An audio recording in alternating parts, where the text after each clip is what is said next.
Bayangkan, ada sebuah tempat yang bahkan burung pun enggan terbang di atasnya. Sebuah desa yang begitu sunyi, hingga bisikan angin terdengar seperti teriakan. Atau kota yang penuh dengan rumah, tapi tak satu pun jiwa hidup di dalamnya. Dunia ini luas, dan tidak semua wilayahnya bersahabat. Di balik keindahan pemandangan, terkadang tersembunyi kutukan kuno, sejarah berdarah, atau fenomena yang tidak bisa dijelaskan logika. Hari ini, kita akan menyusuri 5 tempat yang dipercaya sebagai lokasi paling terkutuk di dunia. Mulai dari desa yang ditinggalkan dalam semalam. Kamu siap, tapi hati-hati. Karena setelah menonton ini, kamu mungkin akan berpikir 2 kali sebelum menginjakkan kaki ke tempat asing. Kuldara, desa kuno di Rajasthan, India. Desa yang dipenuhi dengan ratusan rumah batu dan jalanan berdebu ini kosong melompong karena dikutuk. Pada abad ke-13, Kuldara menjadi tempat tinggal komunitas Brahmana Paliwal. Dulunya, Kuldara merupakan desa yang makmur dan dihuni lebih dari 1.500 penduduk. Hingga akhirnya, pada abad ke-19 seluruh penduduk lenyap dalam semalam. Tak ada yang tahu pasti mengapa dan kemana mereka pergi. Hilangnya lebih dari 1.500 orang ini tanpa jejak masih menjadi misteri. Bahkan, para sejarawan pun tidak dapat memprediksi kenapa kondisi tersebut terjadi. Legenda menyebut, Perdana Menteri Jaisalmer, Salim Singh dulunya menindas penduduk desa dengan mewajibkan pembayaran upeti dalam jumlah besar. Suatu hari, ia jatuh cinta dengan seorang gadis yang merupakan puteri kepala desa Kuldara. Karena ingin mempersunting sang puteri, Salim mengancam penduduk lokal jika lamarannya ditolak. Takut dengan ancaman tersebut, seluruh warga desa memutuskan pergi, meninggalkan rumah mereka yang dilengkapi tungku di bagian belakang. Namun, sebelum meninggalkan desa, para penduduk mengutuk desa tersebut bahwa tidak ada seorang pun yang bisa hidup di sana. Kutukan tersebut berisi, bagi siapa saja yang bernyali menempati bekas rumah mereka akan mendapat malapetaka dan menghilang dalam sekejap. 2. Pulau Poveglia, terletak di antara Venesia dan Lido. Pulau Poveglia, yang dijuluki Pulau Kematian. Selama berabad-abad, pulau ini digunakan sebagai tempat karantina bagi mereka yang dianggap membawa penyakit menular. Bukan hanya mereka yang sakit, mereka yang dianggap sakit, langsung diasingkan di Poveglia. Dibuang dari masyarakat dan dikirim ke pulau ini untuk menunggu ajal. Semua bermula dari wabah kolera dan pes pada 1793. Siapapun yang dicurigai terpapar kolera atau wabah pes, yang dikenal sebagai Black Death, akan dikirim ke sini. Tak peduli apakah mereka benar-benar sakit atau tidak. Sebanyak 160.000 orang Venezia diperkirakan terkubur di sana. Karena banyaknya jumlah korban dan ketakutan akan penyebaran penyakit, beberapa orang yang dikirim ke sana belum meninggal, mereka dibakar hidup-hidup. Hingga tanah pulau ini konon sebagian besar terdiri dari abu manusia. Ketika wabah mereda, Poveglia tak pernah benar-benar terbebas dari nasib tragisnya. Di awal abad ke-20, bangunan pulau itu diubah menjadi rumah sakit jiwa. Laporan tentang penyiksaan dan eksperimen medis pun muncul, mempertegas reputasi Poveglia sebagai tempat di mana penderitaan menjadi bagian dari dinding-dindingnya. Hari ini, pulau itu ditutup untuk umum. Hutan Aokigahara tumbuh subur di atas lahan seluas 30 km persegi dari lava yang mengeras. Terbentuk dari sisa letusan besar Gunung Fuji pada 864. Aokigahara dikenal sebagai lautan pohon, tapi dunia mengenalnya dengan nama yang lebih menyeramkan, hutan bundir. Lalu apa penyebab Aokigahara dikenal dengan nama hutan bundir? Secara garis besar ada 2 penyebab utama. Budaya, buku, The Complete Manual of Suicide. Budaya, secara historis, interpretasi kultural tentang bunuh diri di Jepang jauh berbeda dengan pemahamannya sebagai dosa dalam budaya lain. Bundir di Jepang secara konvensional dikaitkan dengan cita-cita kehormatan yang diromantisasi. Seppuku, misalnya, di mana prajurit samurai akan bunuh diri untuk mencegah aib yang menimpa keluarga mereka setelah kalah. Tindakan ini dianggap sebagai kematian yang terhormat. Sanksi positif dari tindakan ini telah menginfeksi pola pikir orang Jepang. Tindakan ini berubah menjadi apa yang dikenal sebagai Hinseki Jisatsu atau bunuh diri yang didorong oleh tanggung jawab. Dalam budaya di mana percakapan tentang depresi atau ketidakamanan keuangan dianggap tabu, kelompok yang terpinggirkan sering melakukan bunuh diri. Mereka melakukannya untuk menghindari beban atau untuk memastikan pembayaran asuransi untuk keluarga mereka. Yang kedua, sebuah buku. Ya, Anda tidak salah dengar. Sebuah buku berjudul The Complete Manual of Suicide, atau panduan lengkap bagaimana cara bundir. Karya Wataru Tsurumi pertama kali diterbitkan pada tahun 1993 di Jepang.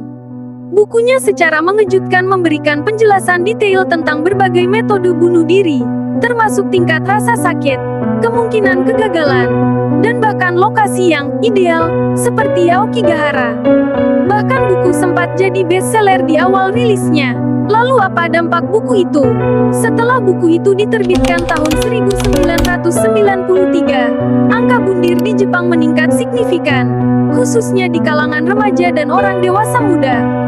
Banyak di antara mereka yang ditemukan meninggal dengan buku itu berada di dekat jasadnya. Salah satu tempat yang paling terdampak adalah hutan Aokigahara, yang memang disebut-sebut dalam buku tersebut. Buku itu bahkan dianggap panduan teknis oleh sebagian pembacanya, bukan sebagai literatur. Apa motivasi Wataru menulis buku iblis tersebut? Dalam beberapa wawancara langka, Tsurumi mengatakan bahwa motivasinya menulis buku adalah melawan tekanan sosial Jepang, yang ia anggap menindas individu. Ia ingin orang tahu bahwa bunuh diri adalah hak pribadi, suatu pemikiran yang sangat nihilistik dan ekstrim. Namun, buku ini justru memicu lonjakan angka bunuh diri, terutama di kalangan remaja dan mahasiswa. Tsurumi tidak menyarankan untuk hidup atau mencari bantuan. Ia bahkan menyatakan dalam pengantar bukunya bahwa tidak semua orang harus hidup. Jika kamu merasa tak bahagia, tak masalah untuk berhenti. Pemerintah dan masyarakat Jepang merespons dengan melarang penjualan di banyak toko buku, menjadikan buku ini sebagai kasus besar dalam perdebatan kebebasan berekspresi atau tanggung jawab sosial. 4. Hutan Hoya Bachiyu. Hutan Hoya adalah hutan yang terletak di sebelah barat kota Cluj-Napoca, dekat bagian terbuka Museum Etnografi Transilvania, Rumania. Hutan tersebut menjadi pusat perhatian pada tahun 1968.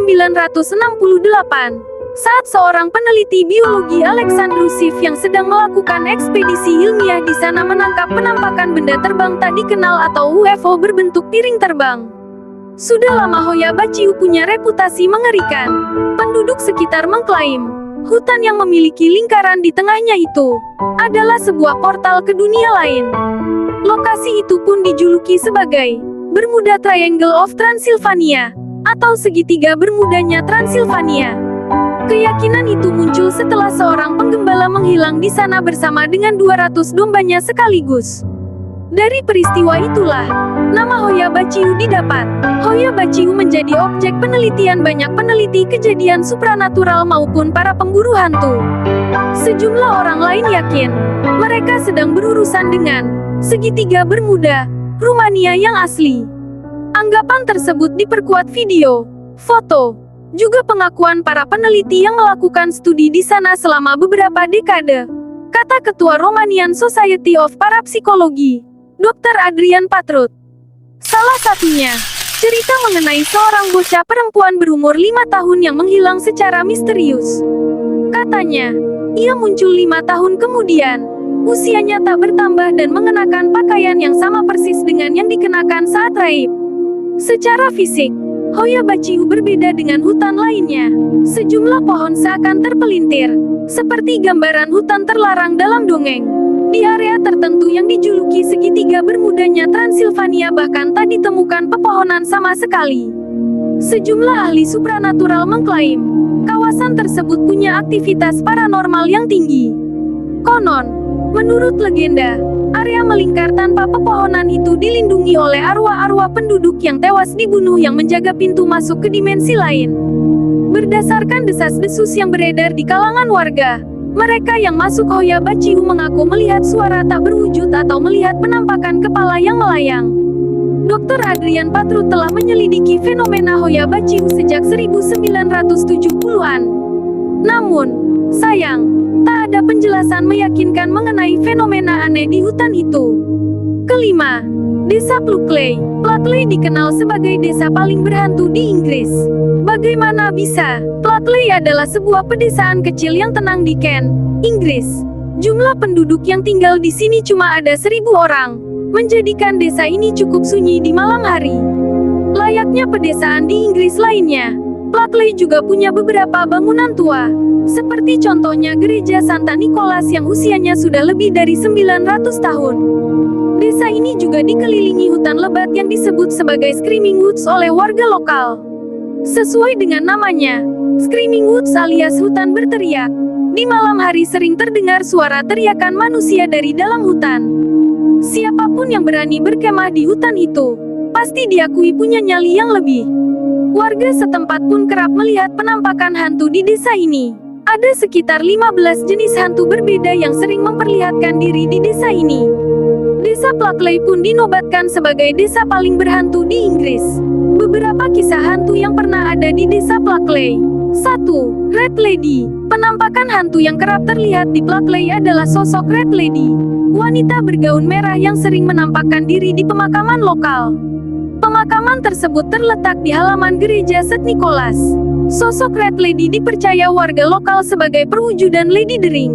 Lady Dering memang dimakamkan di gereja tersebut, dengan peti mati bersimbol mawar merah di tahun 1100-an. Red Lady sering terlihat berjalan berkeliling pemakaman. Konon katanya Lady Dering masih mencari keberadaan makam anaknya yang berada di sekitar wilayah itu. 2. Hantu kuda. Terkadang warga juga kerap melihat penampakan kereta kuda yang sedang berjalan menuju ke hutan. Suara kereta kuda itu begitu nyata. Demikian juga dengan bunyi lenguhan kuda yang terdengar sepanjang kereta itu berjalan. 3. Hantu wanita Gipsy. Hantu wanita Gipsy sering dilihat warga di jembatan Pinok. Wanita Gipsy ini kerap terlihat duduk di jembatan dan merokok memakai pipa. Titik di mana hantu wanita Gipsy ini kerap terlihat dipercaya sebagai titik di mana wanita malang tersebut kehilangan nyawa. Dulu wanita ini berjualan sayuran kangkung yang dia petik dari aliran sungai di bawah jembatan. Namun malang, dia dibakar massa karena dituduh sebagai penyihir. 4. White Lady. Kalau ada Red Lady, ada juga White Lady. Sama seperti Red Lady, penampakan White Lady juga kerap menghantui gereja San Nicholas. Kalau Red Lady sering terlihat di area pemakaman, maka White Lady kerap menampakkan diri di area gereja dan perpustakaan. White Lady kabarnya masih punya hubungan saudara dengan Red Lady. Rumah keluarga mereka, Surrendering, terletak dekat dengan gereja. Namun sekarang rumah tersebut sudah hancur akibat ledakan bom perang dunia. Itulah 5 tempat yang diyakini memiliki kutukan. Jangan lupa like, subscribe, komen.